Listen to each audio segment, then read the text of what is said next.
खरं सांगा कोणाकोणासोबत असं होतं बरं? गावी जायचं म्हटलं की थोडीशी आवराआवर, थोडी लेकरांसोबत धावपळ तर होतेच बरं का.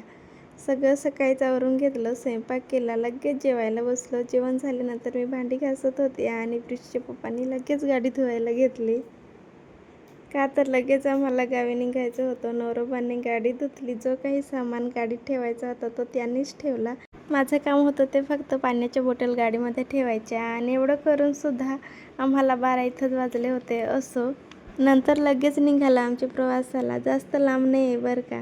अगदी 1 ते 2 तासच लागतात. असं वाटलं होतं मुली गाडीमध्ये त्रास देणार, पण त्यांनी अजिबात त्रास दिला नव्हता. प्रिशू गाडीमध्ये झोपी गेली होती. थोड्या वेळाने ती उठली. तिच्या दीदीसोबत छान हसत खेळत आली.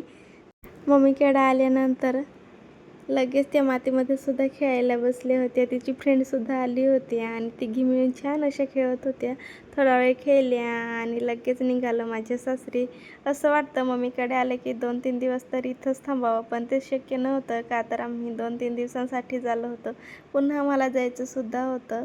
असो, कोणी चॅनलला फॉलो केलं नसेल तर नक्कीच फॉलो करा आणि जाता जाता लाईकसुद्धा करा. व्हिडिओज कसे वाटतात हे सुद्धा नक्की